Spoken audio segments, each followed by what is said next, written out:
Comedian turned director Jordan Peele has up to this point in time released 3 feature-length horror movies: Get Out, Us and Nope. Get Out is a horror conspiracy movie where a person gets inadvertently wrapped up in a sinister cult plot. Us is a psychological horror about the importance of trust and family. And Nope has a much... So I definitely glazed over Jordan Peele when I briefly mentioned him in my first video, and I do already question that wee opening as, I don't know, I was trying to be like, wow, isn't it cool these two filmmakers have had kinda similar careers if you squint and look at them just right, but it's been a nagging necessity for me since that video came out that I need to expand on what I actually think of Jordan Peele's move to horror filmmaking. I came up with this video when I first heard of the latest film being released by MonkeyPaw, Peele's production company, called Him. Now, I was shocked that I had only heard about this film mere weeks before its release, and I wrongly thought that Him was the next Jordan Peele directed vehicle when I first heard about it. Jordan Peele is just a producer on his latest film, which kinda fucked the whole concept of this video really. I was dead set on showing how Him fits into the overall Peele verse, but no dice. He managed to avoid that wrath. We're not letting him off the hook that easily though, because as you can probably tell, I didn't think Him was that good. I'm going to leave you in suspense right until the end of the video though, and we're going to review it at the end, because watch times and cliffhangers and that. So instead of being a Jordan Peele career review, in truth, this video is more of a MonkeyPaw release retrospective thingy. Can I even say retrospective? Like, it's no retro, but is that what retrospective even means? No clue, I'm just copying all the other fuckers on this site, sue me. So we're going to shamelessly do like a retrospective, and we're also going to do a ranking of MonkeyPaw films so far, because I just can't get enough of YouTube trends right now. This one's going to be more in the style of the Jackie Chan video I made, but in this one we're going to be going all the way through Jordan Peele's whole film career today. Here we fucking go. Now, as you all probably know, Jordan Peele started his career as a comedian on television, with his very first major breakthrough acting role being on the American sketch comedy show Mad TV. It was during his audition for Mad TV that he would find himself pitted against another young, talented comedian, and now long-time co-creator and creative partner of Jordan Peele. It was assumed that this wee audition competition for Mad TV wouldn't go in Jordan Peele's favour, as his opponent was already an established minor character on the show, but the showrunners were so impressed by the comedic chemistry of both performers that they hired each of them as a staple actor on the programme. Peele's rival turned partner in this audition was none other than Keegan-Michael Key. Open the case. Oh man, that's bad luck! Oh damn, bro, that's the only job in the whole world! And in 2012 they would launch their very own sketch comedy show, and are now a classic comedic double act, Key and Peele. Now, I can't really sit here and tell you I've ever been a massive fan of Key and Peele. For American sketch comedy, I don't know, I've always just preferred Tim and Eric. Plus, no one can do sketch comedy like us Scots can. It's like the one thing that we have yous all beat at when it comes to television. My name's Jacqueline McCafferty, and I used to be a junkie. But I'm clean now, clean and tidy. I want to get dressed up in good gear now. I don't want to kick about in a piss-stained trackie with shit down my front. I've had it with all that. I'm quite a hard man to impress when it comes to sketch comedy usually. So the most I really watched of Key and Peele as a teenager was really just the super popular sketches that went viral online. I can't really say that I was a proper Jordan Peele fan until 2017. Jordan Peele's debut film Get Out did kind of shake the world when it came out, if you remember. Lord only knows the backlash a film like that would receive today. If even one battle after another can trigger this response in 2025, I don't even want to know the gangbusters Get Out would do. So what do I, the woke critical drinker, think of Get Out? It's cool. It's alright. It's not amazing. No, really, it's alright. No, like, I think Get Out might be the best Jordan Peele first half of any of his films, but I don't know, there's some point in the movie I just can't quite exactly point to, where the film just starts to run out of steam, or somewhat overdo it a bit with the metaphors and the weird trippy shit, and I start to lose interest a tad in this one. The second half isn't really terrible at all, I just think the suspense and the mystery of the first half is lost a little bit when the twist becomes more clear. I think this film might have a bit of a over-explanation problem in the third act, where I think Jordan Peele thinks the twist ending is a bit more confusing than it actually is. So we basically get a roll call of all the mean characters coming back and being like, hey, remember how I was mean to you and weird to you? Well, here's the reason I did that. And I actually feel a more ambiguous and depressing ending would have worked better. I know I said no spoilers, but I'm going to glaze over the twist here and talk vaguely about something that happens right at the very end with a classic Jake Ball how to fix it change that I think would have made this movie stick with a viewer even more. Do you ken that little bit at the end where his mate turns up and kinda saves the day? Fuck that shit. I want a more miserable Night of the Living Dead ending here. I know I'm not the first person to make that comparison, and the film itself is obviously trying to fake you out, but I think Peele should have followed through and ended the film with the main character either being shot or arrested. I think that would have made the social commentary hit a bit better than it does now for me, and it would have made the film come a bit more full circle, especially if the police officer that shot him and arrested him was the same one that he ran into with Rose at the start of the film. Other than that, I do think it's a really tight movie with a really tight premise. Acting across the board is top notch in this one, with Stutter Milton for fucking Office Space being a highlight. But I think Get Out might be the Jordan Peele movie that I actually have the least to talk about really, mainly because I don't think it's particularly amazing, nor do I think it's shite. But it's no quite mid either, it's just good. It's just a good tight horror film that I think will go down as a modern classic because of how simple it is. A lot like Night of the Living Dead in a sense. Again, when you watch the original Night of the Living Dead, I don't think you're going to be particularly blown away by the acting or the script, but the movie has such great ideas and timeless visuals that it stood the test of time anyway. I think Get Out is the modern equivalent of that, where the messages and ideas outside of the film are key to cementing its legacy in horror. Alright, shit, it's time to do the joke I made in the title. Okay everybody, let's all point and laugh at the fact that the titles in MonkeyPaw's films so far are slowly and painstakingly spelling out the script to like an Eli Roth film from the 2000s. Haha, very funny. On to Us then. Us. Us then, yeah, Us. It's, mind how I said I really like Jordan Peele?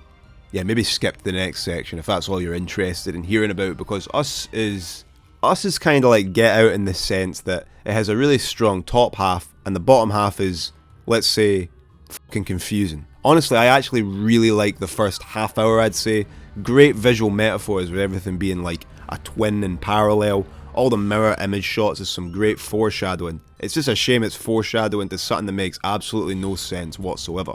After Get Out, I knew that Jordan Peele must have been riding some kind of high off of its success, but the last thing I thought he'd do was go, fuck it, full George Romero and just make a full-blown world-ending zombie apocalypse movie. If I had to describe Us in one word, it would be indulgent.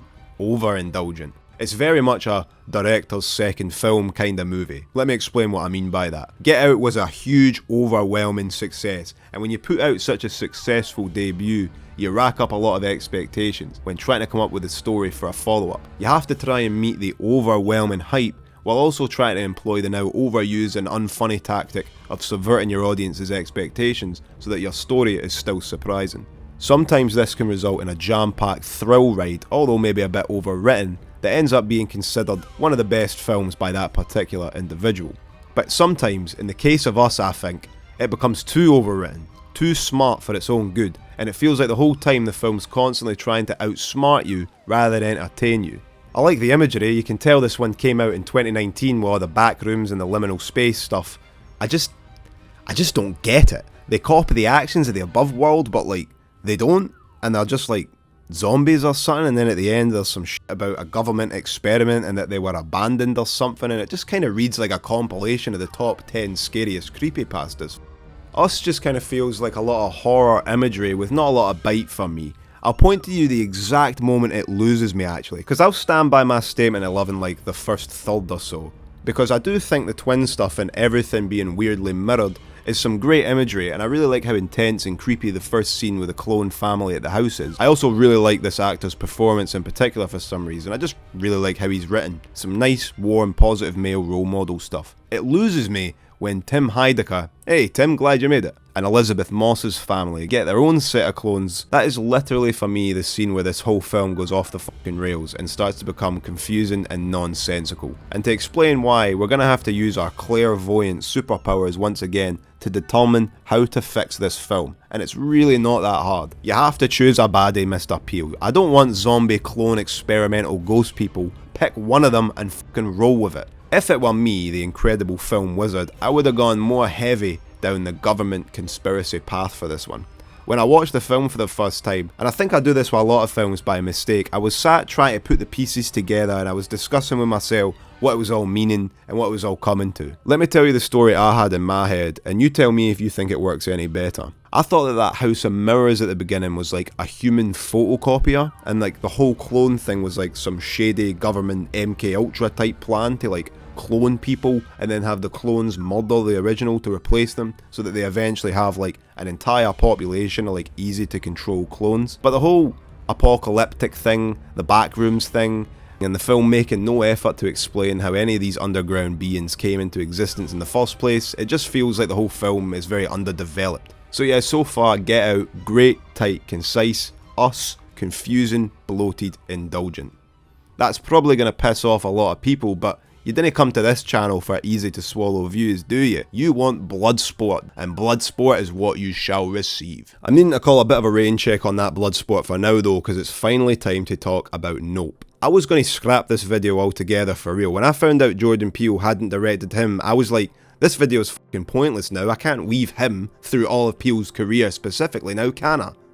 But then I was like, if I just made a him video and I don't go through Jordan Peele's whole career, then I won't get to glaze how fucking incredible Nope is for 5 minutes. So genuinely, no word of a lie, this video only exists because of how much I adore this film. I'd go as far to say Nope is my favourite film of the 2020s so far. Let's dive into why, or rather, let's let this now famous clip explain the thought process behind Nope. The first hook was this idea of what if I could convince an audience they're watching Close Encounters of a Third Kind, but then they realize at some point they've been watching Jaws. Now I'm going to take this brief opportunity to bash Peele some more because I hate the way he talks about his own films. Look at him, he's trying to disguise himself as a layman filmmaker that makes popcorn blockbusters, while we all know in reality he's a pretentious film bro just like the rest of us. Nope reflects that eternal dilemma perfectly. The knife's edge of mainstream yet unconventional, easy to understand yet complex and challenging. I'm going to argue with the man himself here and say that Nope is nothing like Jaws or Close Encounters. From this pretentious film bro's perspective, Nope is much closer to a film like the dystopian 1976 classic Network. Network is a film about the folly of fame and chasing trends, how horror and trauma are often exploited in mainstream media for monetary gains and cultural renown. Peele might have a slight point with the Jaws comparison, but I think that only works if you remove Stephen Young's character and his side story about Gordy the chimpanzee from the film altogether. The Gordy story is a really clever allegory to the overall plot of Nope, and it mirrors the way our protagonists view and attempt to exploit Jean Jacket. With the inclusion of Stephen Young's story, I think the film says a lot more about the often misguided and narcissistic ways in which people achieve fame and success, and the hubris and underestimation people have for nature when it's exploited and taken for granted. There's a lot of discussion online about what the shoe in Nope means, the symbol that Stephen Young's character keeps from the Gordy massacre that unusually remains standing during the whole incident. In this Scotsman's opinion, the standing shoe symbolises the hubris and overconfidence of Stephen Young's character. He sees the shoe as a miracle, as a miraculous incident occurring during his most traumatic moment. Jung becomes even more confident and ambitious after this event, almost as if the fact that Gordy didn't kill and attack him is because of his own personal God-given gift with nature, and his connection with what he thinks are his friends and allies. The shoe is Stephen Young's bad miracle. What's a bad miracle?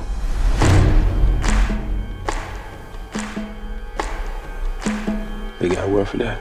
A symbol of his ego and narcissistic tendencies towards nature, and believing that he has control over things he can't even begin to understand.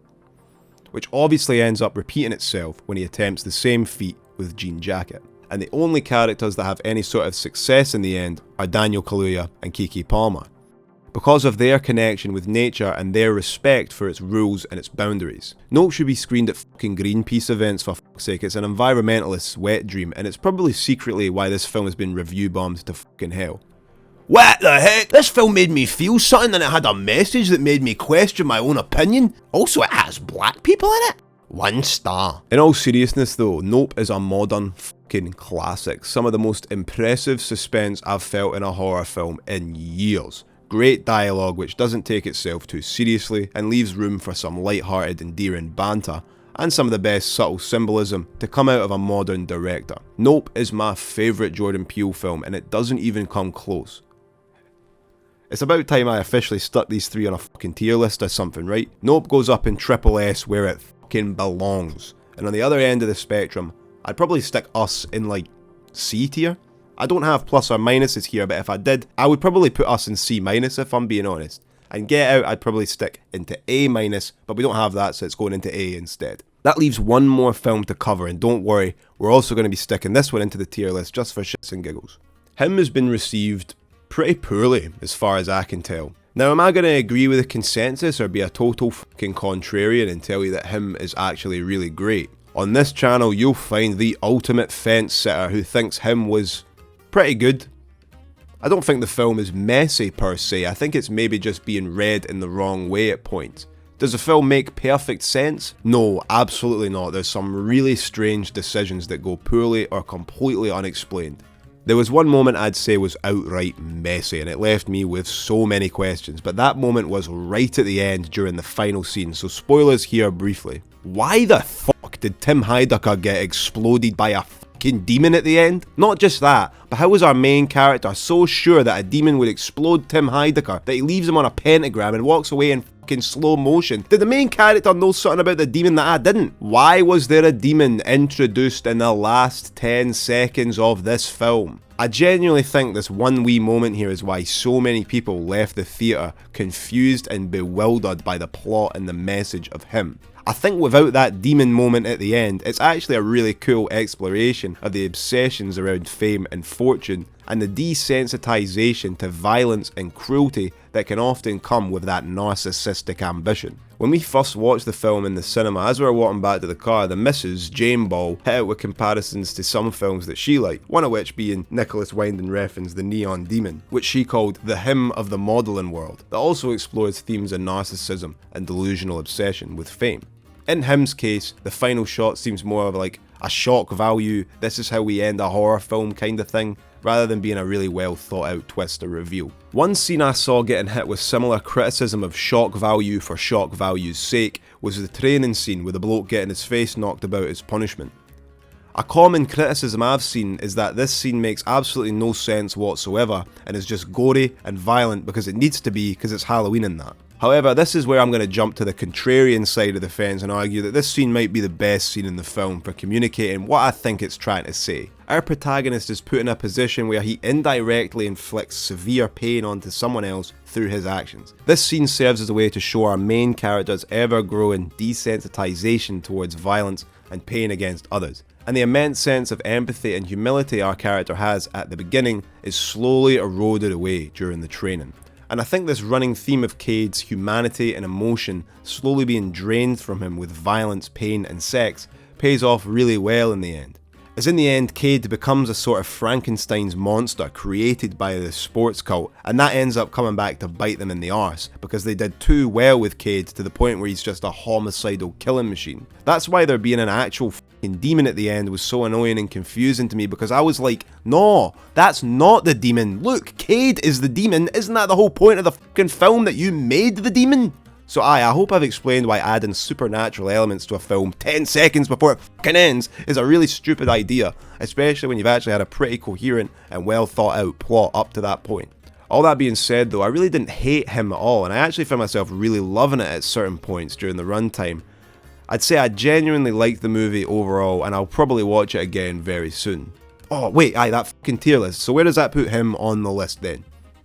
We've got a nice clean gap right there in B tier, and I think that's genuinely where it belongs for me. I know there's going to be some Peele super fans that are going into emergency bailout of the fucking video mode right now because I put Him above Us, but you made it this far, so like, can bail out if you want to. So that's every film Jordan Peele has slapped his name on so far. As much as I maybe shit on a few bits and pieces here, I would genuinely make the argument that Jordan Peele is the most impressive horror director of our time. If him is anything to go by, I think his legacy will run a similar path to that of David Cronenberg in the long run. Starting his career directing some of the greatest cult horror films of the 70s and 80s, then moving on to producing and writing for more introspective, realistic, violent crime stories as he goes into the 2000s. I can't wait to see what Jordan Peele has in store, as apparently we're expecting a new release in 2026, although I'm hearing conflicted reports that it's been delayed, but I know for a fact, whenever it comes out, I'll be there on opening weekend. Will you? Cheers for watching, I'll see you next time.